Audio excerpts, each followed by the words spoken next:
Friends. അപ്പോൾ amigo PSC and GK ക്വസ്റ്റ്യൻസിലേക്ക് എല്ലാവർക്കും സ്വാഗതം. അപ്പോൾ കുറച്ച് കാലമായിട്ട് ഞങ്ങളും ക്വസ്റ്റ്യൻസ് ഒന്നും ഇടാണ്ട് ഇരിക്കുകയായിരുന്നു. അപ്പോൾ കുറച്ച് കാലത്തിന് ശേഷം ഞങ്ങൾ വീണ്ടും ആക്റ്റീവ് ആയിരിക്കുകയാണ്. ഒരുപാട് എക്സാംസ് വരാൻ പോകുന്നുണ്ട്. SSC ആണെങ്കിലും PSC ആണെങ്കിലും ഒക്കെ ഒരുപാട് എക്സാംസ് വരാൻ പോകുന്നുണ്ട്. അപ്പോൾ എല്ലാവർക്കും ഉപകാരപ്രദമായിട്ട് ഇന്ന് തൊട്ട് ക്ലാസ്സുകൾ എടുക്കാനും കൂടിയിട്ടാണ് ഞങ്ങൾ വിചാരിക്കുന്നത്. അപ്പോൾ തുടർന്നും നിങ്ങളുടെ സഹകരണങ്ങളും സപ്പോർട്ട്സും കമൻസും എല്ലാം ഞങ്ങൾ എഴുതി അറിയിക്കണം. അപ്പോൾ അതുപോലെ തന്നെ ഞങ്ങളുടെ വീഡിയോസ് മറക്കാതെ കാണണം. അപ്പോൾ ഇന്ന് തുടങ്ങാൻ പോകുന്ന ചാപ്റ്റർ എന്ന് പറയുന്നത് ഡൽഹി സുൽത്താനേറ്റ് ആണ്. മധ്യകാല ഇന്ത്യയിലെ ഡൽഹി സുൽത്താനേറ്റ് എന്ന ടോപ്പിക്കാണ് നമ്മൾ കവർ ചെയ്യാൻ പോകുന്നത്. അതിൽ ആദ്യത്തെ രാജാവിനെ മാത്രമേ കവർ ചെയ്തിട്ടുള്ളൂ. ബാക്കി തുടർന്നുള്ള ക്ലാസ്സുകൾ ഉണ്ടായിരിക്കുന്നതായിരിക്കും. അപ്പോൾ എല്ലാവരും മറക്കാതെ കാണുക. Thank you. ഹലോ ഫ്രണ്ട്സ്, അപ്പോൾ ഇന്നത്തെ നമ്മുടെ ടോപ്പിക് എന്ന് പറയുന്നത് മധ്യകാല ഇന്ത്യയാണ്. അപ്പോൾ എഴുതി വെച്ചിരിക്കുന്നത് നിങ്ങൾക്ക് കണ്ടപ്പോൾ മനസ്സിലായിട്ടുണ്ടാവും. മധ്യകാല ഇന്ത്യയാണ് നമ്മുടെ ടോപ്പിക് എന്ന് പറയുന്നത്. മധ്യകാല ഇന്ത്യ തുടങ്ങുന്നത് എപ്പോഴാണ്? 1206 മധ്യകാല ഇന്ത്യയുടെ തുടക്കം. ഡൽഹി സുൽത്താനേറ്റ് വരുന്നതോട് കൂടിയിട്ടാണ് മധ്യകാല ഇന്ത്യയുടെ ചരിത്രം തുടങ്ങുന്നത്. അപ്പൊ അതിന് മുന്നും ഉണ്ട് കേട്ടോ, ചെറുതായിട്ടൊരു കുട്ടി കഥയും കൂടി ഉണ്ട്. അത് അവിടെ ഇരിക്കട്ടെ. മെയിൻ ആയിട്ട് ഡൽഹി സുൽത്താനേറ്റ് ആണ് നമ്മുടെ ടോപ്പിക് എന്ന് പറയുന്നത്. ഡൽഹി സുൽത്താനേറ്റിന്റെ കാലഘട്ടം എന്ന് പറയുന്നത് 1206 മുതൽ 1526 വരെയാണ് ഡൽഹി സുൽത്താനേറ്റിന്റെ കാലഘട്ടം എന്ന് പറയുന്നത്. ഡൽഹി സുൽത്താനേറ്റിൽ എത്ര രാജവംശങ്ങൾ ഉണ്ടായിരുന്നു? 5 രാജവംശങ്ങളാണ്. 5 രാജവംശങ്ങൾ ഏതൊക്കെയാണ്? അടിമ വംശം, ഖിൽജി വംശം, തുഗ്ലക് വംശം, സയ്യിദ് വംശം, ലോധി വംശം. അടിമ വംശം, ഖിൽജി വംശം, തുഗ്ലക് വംശം, സയ്യിദ് വംശം, ലോധി വംശം. അപ്പൊ ഇതിന്റെയൊക്കെ ആദ്യത്തെ അക്ഷരങ്ങൾ കൂട്ടിയിട്ടാണ് നമ്മളിവിടെ കോഡ് ഉണ്ടാക്കിയിരിക്കുന്നത്. ആ, ഖി, തു, സ, ലോ. അടിമ വംശം, ഖിൽജി വംശം, തുഗ്ലക് വംശം, സയ്യിദ് വംശം, ലോധി വംശം. ഇതിൽ ഏറ്റവും കൂടുതൽ കാലം ഭരിച്ചത് ആരാണ്? തുഗ്ലക് വംശമാണ്. ഏറ്റവും കുറവ് കാലം ഭരിച്ചത് ആരാണ്? ഖിൽജി വംശമാണ് ഏറ്റവും കുറവ് കാലം ഭരിച്ചത്. ഇത്രയും മനസ്സിലായില്ലേ? ഇതാണ് ഡൽഹി സുൽത്താനേറ്റിലെ ഒരു ഔട്ട്ലൈൻ എന്ന് പറയുന്നത്. 1206 മുതൽ 1526 വരെ 5 രാജവംശങ്ങൾ ഭരിച്ചു. അതിൽ ഏറ്റവും കുറവ് കാലം ഖിൽജി വംശം, ഏറ്റവും കൂടുതൽ കാലം തുഗ്ലക് വംശം. ഇതാണ് ആ, ഖി, തു, സ, ലോ. ഇതാണ് ബേസിക്. ഇനി നമുക്ക് ഓരോരോ രാജവംശങ്ങൾ എടുത്തെടുത്ത് പഠിക്കാം. അപ്പൊ ആദ്യത്തെ ഡൈനാസ്റ്റി ഏതാണ് ഡൽഹി സുൽത്താനേറ്റിലെ? അടിമ വംശം. 1206 മുതൽ 1290 വരെയാണ് അടിമ വംശത്തിന്റെ കാലഘട്ടം എന്ന് പറയുന്നത്. അപ്പൊ ആരാണ് അടിമ വംശം? ആരാണ് അടിമ വംശത്തിന്റെ സ്ഥാപകൻ എന്നറിയപ്പെടുന്നത്? കുത്തബുദ്ദീൻ ഐബക്ക് ആണ്. അതിന് മുന്നേ, ഇതൊക്കെ പറയുന്നതിന് മുന്നേ അറിയണം അടിമ വംശം എങ്ങനെ സ്ഥാപിക്കപ്പെട്ടു ഇന്ത്യയില്. അടിമവംശം വരാനുള്ള കാരണം എന്താണ്? അങ്ങനെ ഒരു ദിവസം വന്നു, കുത്തബുദ്ദീൻ ഐബക്ക് വന്നു, എവിടെ സ്ഥാപിക്കണം വിചാരിച്ച് സ്ഥാപിച്ചതാണോ? അല്ല. അതിന് മുന്നേ അറിയണ്ട ഒരാളാണ്. ആര്? മുഹമ്മദ് ഗോറി എന്ന് പറയുന്ന ആള്. മുഹമ്മദ് ഗോറിയും മുഹമ്മദ് ഗസ്നിയും നമ്മളെല്ലാവരും കേട്ടിട്ടുണ്ട്. ഇന്ത്യ കൊള്ളയടിക്കാൻ വേണ്ടിയിട്ട്, ഇന്ത്യയിലത്തെ വെൽത്തൊക്കെ ലൂട്ട് ചെയ്യാൻ വേണ്ടിയിട്ട് വന്ന ആൾക്കാരാണ് ഗസ്നിയും ഗോറിയും. ഇവർ രണ്ടുപേരും ഏത് രാജ്യക്കാരാണ്? തുർക്കി രാജ്യക്കാരാണ് മുഹമ്മദ് ഗസ്നിയും ഗോറിയും. ഗസ്നിയാണ് ആദ്യം വരുന്നത്. പിന്നീടാണ് ആര് വരുന്നത്? മുഹമ്മദ് ഗോറി വരുന്നത്. നിങ്ങൾക്ക് കണ്ടിരിക്കുന്ന സ്റ്റുഡൻസിന് അല്ലെങ്കിൽ ഇത് കാണുന്നവർക്കുള്ള ഒരു ചോദ്യം എന്ന് പറയുന്നത്, മുഹമ്മദ് ഗസ്നി എത്ര തവണ ഇന്ത്യയെ കൊള്ളയടിച്ചു? അതൊരു ചോദ്യമാണ്. അപ്പൊ അത് നിങ്ങൾ കമന്റ് ബോക്സിൽ അറിയിക്കണം. സോ നമ്മുടെ കഥയിൽ ഇപ്പോഴത്തെ ആളാരാണ്? മുഹമ്മദ് ഗോറിയാണ്. ഈ മുഹമ്മദ് ഗോറിക്ക് 3 ആരുണ്ടായിരുന്നു? അടിമകൾ ഉണ്ടായിരുന്നു. 3 അടിമകൾ ഉണ്ടായിരുന്നു. ഒരാള് കുബാച്ച, പിന്നെ താജുദ്ദീൻ എൽദോസ്,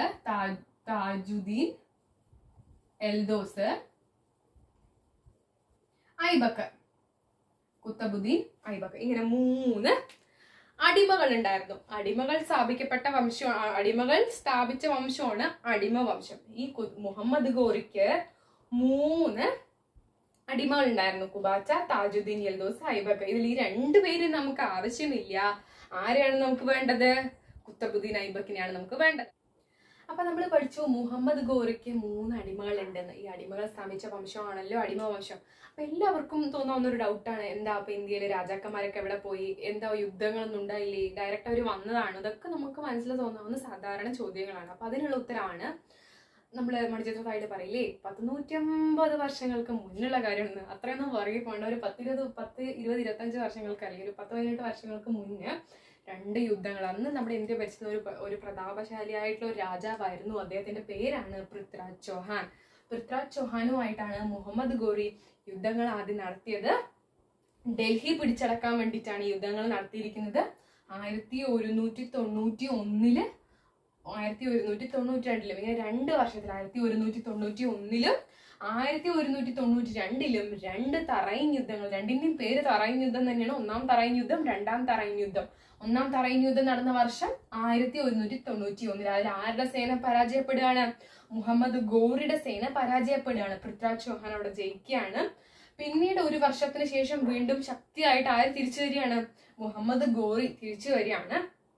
തിരിച്ചു വന്നിട്ട് അപ്പോഴാണ് പൃഥ്വിരാജ് ചൗഹാനെ പരാജയപ്പെടുത്തുന്നത്. അങ്ങനെയാണ് ഇന്ത്യ പിടിച്ചടക്കുന്നത് ആര്? മുഹമ്മദ് ഗോറി. പക്ഷെ അവരുടെ ഒരു എന്താ പറയാ തോട്ട് എന്ന് പറയുന്നത് ഇന്ത്യയിലെ രാജവംശങ്ങൾ സ്ഥാപിക്കുക എന്നായിരുന്നില്ല, ഇവിടുന്ന് സാധനങ്ങൾ കടത്തിക്കൊണ്ടുപോകുക എന്നുള്ളതായിരുന്നുകൊണ്ട് അവരിവിടെ സ്ഥാപിച്ചൊന്നുമില്ല. ബേസിക്കലി പറയുകയാണെങ്കിൽ അവരാണ് ഇവിടെ മുസ്ലിം റൂളിങ്ങിന് ഒരു അടിത്തറ ഇട്ടത് മുഹമ്മദ് ഗോറി ആണ്. പക്ഷെ ആക്ച്വലി എപ്പോഴാണ് മുസ്ലിം രാജവംശം സ്ഥാപിച്ചത്?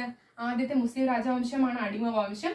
12/6/1206 മുഹമ്മദ് ഗോറി മരിച്ച ശേഷം ഈ 3 അടിമകളും കൂടിയിട്ട് അദ്ദേഹത്തിന്റെ ബാക്കി രാജ്യങ്ങള്, അതായത് ഇങ്ങനെ ഇതിപ്പോ ഇന്ത്യ ആണെങ്കില് ഇങ്ങനെ ഇല്ല, ഇന്ത്യയില് ഇങ്ങനെയല്ല ഇന്ത്യ, അതില് ഇവിടെ ഇങ്ങനെ കുറേ സംസ്ഥാനങ്ങൾ, കുറേ സ്ഥലങ്ങള് ആരുടെ അണ്ടറിലായിരുന്നു? മുഹമ്മദ് ഗോറിയുടെ അണ്ടറിലായിരുന്നു. അതിൽ ഈ ഭാഗത്തേക്ക് വരുന്ന കാര്യങ്ങളാണ് ആരുടെ കീഴിൽ വന്നത്? ഐബക്ക് എടുത്തത്. ഐബക്കാണ് അങ്ങനെ എന്തിൽ വരുന്നത്? ഇന്ത്യയുടെ ആദ്യത്തെ മുസ്ലിം റൂളർ, അടിമ വംശ സ്ഥാപകൻ ആര്? കുത്തബുദ്ദീൻ ഐബക്ക്. അപ്പൊ ഇത്രയും എല്ലാവർക്കും മനസ്സിലായോ? ഒന്നും കൂടെ പറഞ്ഞുതരാം. ഡൽഹി സുൽത്താനേറ്റിന്റെ കാലഘട്ടം 1206 മുതൽ 1526 വരെ. അതിൽ ആദ്യത്തെ വംശമാണ് അടിമവംശം. അടിമവംശ സ്ഥാപകൻ കുത്തബുദ്ദീൻ ഐബക്ക്. കുത്തബുദ്ദീൻ ഐബക്ക് ആരുടെ അടിമയായിരുന്നു? മുഹമ്മദ് ഗോറിയുടെ. മുഹമ്മദ് ഗോറി ഏത് രാജ്യക്കാരനാണ്? തുർക്കിക്കാരാണ് അവര്. മുഹമ്മദ് ഗോറി 2 തറായിൻ യുദ്ധങ്ങൾ നടത്തിയിട്ടുണ്ട്. ആരുമായിട്ട്? പൃഥ്വിരാജ് ചൗഹാനുമായിട്ട്. വർഷം മറക്കരുത്. എല്ലാ ഓൾമോസ്റ്റ് ചോദ്യ പേപ്പറിലും കാണുന്ന വർഷങ്ങളാണ് എന്ത്? 1191 1192. ഈ 2 വർഷത്തിലാണ് 2 തറായിൻ യുദ്ധങ്ങൾ ആര് നടത്തിയിരിക്കുന്നത്? മുഹമ്മദ് ഗോറി നടത്തിയിരിക്കുന്നത്. ഇവിടെ പൃഥ്വിരാജ് ചൗഹാനെ ഒറ്റിയത് ജയചന്ദ്രൻ എന്ന് പറഞ്ഞിട്ടുള്ള ഒരു രാജാവാണ്. അദ്ദേഹത്തെ പിന്നീട് ആര് വധിക്കുന്നുണ്ട്? മുഹമ്മദ് ഗോറി വധിക്കുന്നുണ്ട്. ശേഷമാണ് എന്ത് വരുന്നത്?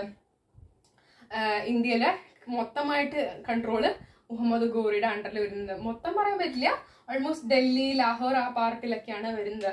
കുത്തബുദ്ദീൻ ഐബക്ക് പിന്നീട് ഇന്ത്യയുടെ രാജാവാണ്. അടിമവംശം 12/6/1206 മുതൽ 1290 വരെയാണ് അടിമവംശത്തിന്റെ കാലഘട്ടം. 1206 മുതൽ 1290 വരെ. ഇനി കുത്തബുദ്ദീൻ ഐബക്കിന്റെ കാലഘട്ടം എത്ര വരെയാണ്? 1206 മുതൽ 1210 വരെ. 4 വർഷം അദ്ദേഹം ഭരിച്ചിട്ടുള്ളൂ. എന്ത്? അടിമവംശത്തില് രാജാവായിരുന്നതിന് ശേഷം ഒരു പോളോ കളിക്കുന്നതിനിടെ, എന്താ പോളോ? ഈ കുതിരപ്പുറത്തുള്ള കളിയില്ലേ, പോളോ അഥവാ ചൗകാനും പോളോ ഒന്നാണ്. രണ്ടും അത് കളിക്കുന്നതിനിടെ കുതിരപ്പുറത്തുനിന്ന് വീണ് മരിക്കുകയാണ് ആര്? കുത്തബുദ്ദീൻ ഐബക്ക് എന്ന് പറയുന്നത്. അപ്പൊ ഇത്രയും മനസ്സിലായല്ലോ. അപ്പൊ ഇനി നമുക്ക് പഠിക്കാനുള്ളത് കുത്തബുദ്ദീൻ ഐബക്ക് എന്തൊക്കെ ചെയ്തു, അവരെങ്ങനെയാണ് ഇവിടെ ഉണ്ടായിരുന്നത്, ഭരിച്ചിട്ടുണ്ടായിരുന്നത് എന്നുള്ളതിനെ പറ്റിയാണ് ഇനി നോക്കേണ്ടത്.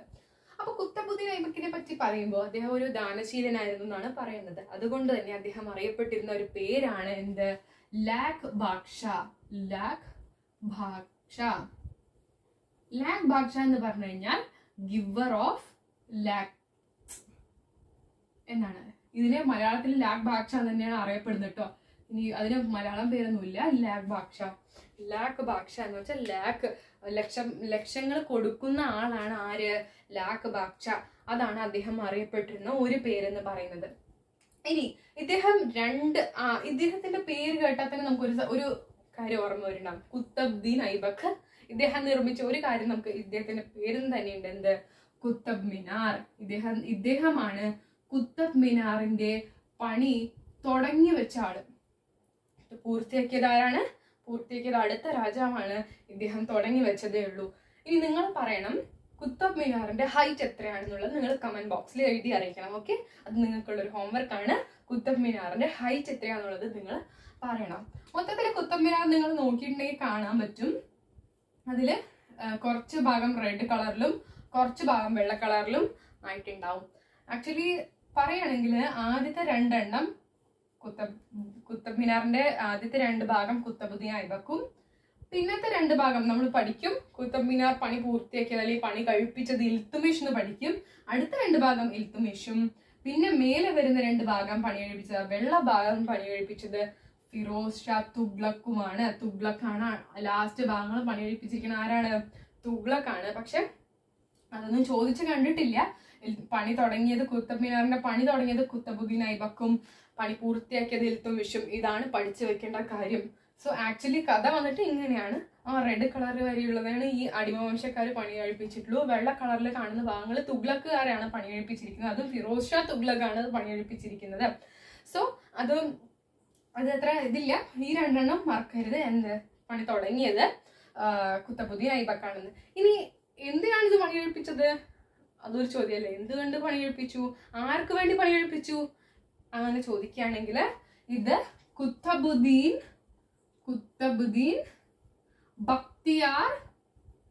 ബക്തിയാർ കാക്കി എന്ന് പറയുന്ന ഒരു സൂഫി വര്യൻ, സൂഫി സെയിന്റ്, നമ്മള് സന്യാസി എന്ന് പറയില്ലേ, സൂഫി സന്യാസിക്ക് വേണ്ടി കുത്തബുദ്ദീൻ ബക്തിയാർ കാക്കി എന്ന് പറയുന്ന സൂഫി സന്യാസിക്ക് വേണ്ടിയാണ് ഈ കുത്തബ് മിനാർ പണി കഴിപ്പിക്കുന്നത്. കുത്തബുദ്ദീൻ ബക്തിയാർ കാക്കി എന്ന് പറയുന്ന സൂഫി വര്യന് വേണ്ടിയിട്ടാണ് കുത്തബ് മിനാർ പണി കഴിപ്പിക്കുന്നത്. ഇത്രയും മനസ്സിലായോ? ആളാകെ ഒന്നേ പണി കഴിപ്പിച്ചിട്ടുള്ളൂ എന്ന ചോദ്യത്തിനല്ല, 2-3 കാര്യങ്ങൾ വീണ്ടും പണി കഴിപ്പിച്ചിട്ടുണ്ട്. ഇന്ത്യയുടെ ആദ്യത്തെ മുസ്ലിം മാതൃകയിലുള്ള മോസ്ക് ആയിട്ടുള്ള, അപ്പൊ 2 മോസ്കുകൾ അദ്ദേഹം പണി കഴിപ്പിച്ചിട്ടുണ്ട്. ഒന്ന് ഏതാണ്? ഒന്നാമത്തെ വന്നിട്ട് ഏതാണ്? കുവത്ത്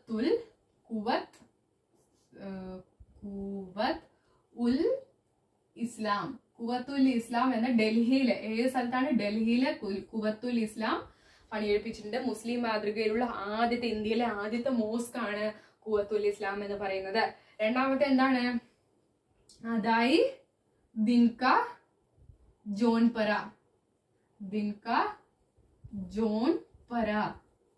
അതെവിടെയാണ് പണി കഴിപ്പിച്ചിരിക്കണേ? അജ്മേർ ഷെരീഫ് അല്ല കേട്ടോ, അത് വേറെയാണ്. അത് ഹുമയൂണാണ് പണി കഴിപ്പിച്ചിരിക്കുന്നത്. ഇത് അതായത് ദിൻക ജോൺപറ എന്ന് പറയുന്ന അജ്മേറിലെ സംഭവവും കുവത്ത് ഉൽ ഇസ്ലാം പറയുന്ന ഇന്ത്യയിലെ ആദ്യത്തെ മോസ്ക് അല്ല, ഇന്ത്യയിലെ മുസ്ലിം മാതൃകയിലുള്ള ഇന്ത്യയിലെ ആദ്യത്തെ മോസ്ക് ആണ് കുവത്ത് ഉൽ ഇസ്ലാം ഡൽഹിയിൽ. ഇത് രണ്ടും കുത്തബുദ്ദീൻ ഐബക്കാണ് പണി കഴിപ്പിച്ചിരിക്കുന്നത്. ഇനി ഇദ്ദേഹത്തിന്റെ കാലഘട്ടത്തില് ഓർത്തിരിക്കേണ്ട ഒരു കൃതിയുണ്ട്. അതാണ് എന്ത്? താജ് ഉൽ മാസിർ. ഇതൊരു കൃതിയാണ്. എഴുതിയ ആളുടെ പേര് ഹസൻ ഉൻ നിസാമി. പ്രത്യേകിച്ച് SSC RRB ഒക്കെ പഠിക്കുന്നവർക്ക് ഈ എക്സ്ട്രാ പോയിന്റ്സും കൂടി എഴുതി വെക്കണം. PSC അത്ര ചോദിച്ചു കണ്ടിട്ടില്ല, ബട്ട് എന്നാലും അറിഞ്ഞിരിക്കണം, നല്ലതാണ്. കുത്തബുദ്ദീൻ ഐബക്കിന്റെ മൊത്തം നിർമ്മിതികൾ ഒന്ന് കുത്തബ് മിനാറിന്റെ പണി തുടങ്ങി വെച്ചു. അതായത് ദിൻക ജോൺപര അജ്മീറില്, പിന്നെ അതുപോലെ തന്നെ കുവത്ത് ഉൽ ഇസ്ലാം ഡൽഹിയില്, പിന്നെ ഈ കൃതി താജ് ഉൽ മാസിർ എന്ന കൃതി എഴുതിയ ആള് ഹസൻ ഉൻ നിസാമി. അങ്ങനെ അത് കഴിഞ്ഞ് 1210 അദ്ദേഹം മരിക്കുകയും ചെയ്യാണ്. എങ്ങനെ? പോളോ കളിയുടെ ഇടയിൽ, അഥവാ ചൗഗാൻ, രണ്ടും ഒന്നാണ് കേട്ടോ. ചൗഗാൻ അഥവാ പോളോ രണ്ടും ഒന്നാണ്. ഇത് കളിക്കുന്നതിനിടയിൽ കുതിരപ്പുറത്തുനിന്ന് വീണിട്ടാണ് ആര് മരിക്കുന്നത്? കുത്തബുദ്ദീൻ ഐബക്ക് മരിക്കുന്നത്. കുത്തബ് മിനാറിന്റെ ഹൈറ്റ് നിങ്ങൾ കമന്റ് ബോക്സിൽ അറിയിക്കുന്നു ഞാൻ വിചാരിക്കണം. സോ അങ്ങനെ ആദ്യത്തെ റൂളർ ഇവിടെ കഴിഞ്ഞു. അപ്പൊ ഇത്രയേ ഉള്ളൂ ഇന്നത്തെ ക്ലാസ്. അടുത്ത അടിമവംശത്തിലെ അടുത്ത റൂളേഴ്സിന്റെ ക്ലാസ് നെക്സ്റ്റ് വീഡിയോസിൽ വരുന്നതായിരിക്കും. അപ്പൊ എന്തായാലും നിങ്ങൾ ഞങ്ങളുടെ ചാനൽ കാണുക, ലൈക്ക് ചെയ്യുക, ഷെയർ ചെയ്യുക, സബ്സ്ക്രൈബ് ചെയ്യുക, മാക്സിമം പേരിലേക്ക് എത്തിക്കുക. ഒരുപാട് പേര് PSC ഒക്കെ പഠിക്കുന്നുണ്ടാവും, അപ്പൊ അവരിലേക്കൊക്കെ എത്തിക്കുക. എന്തായാലും ഈ ക്ലാസ്സിലത്തെ ക്വസ്റ്റ്യൻസ് 2-3 ക്വസ്റ്റ്യൻസ് ഞാൻ ചോദിച്ചിട്ടുണ്ടായിരുന്നു. അത് കമന്റ് ബോക്സിൽ അറിയിക്കാനും മറക്കരുത്. അപ്പൊ ലൈക്ക് ചെയ്യുക, ഷെയർ ചെയ്യുക, സബ്സ്ക്രൈബ് ചെയ്യുക. Bye bye.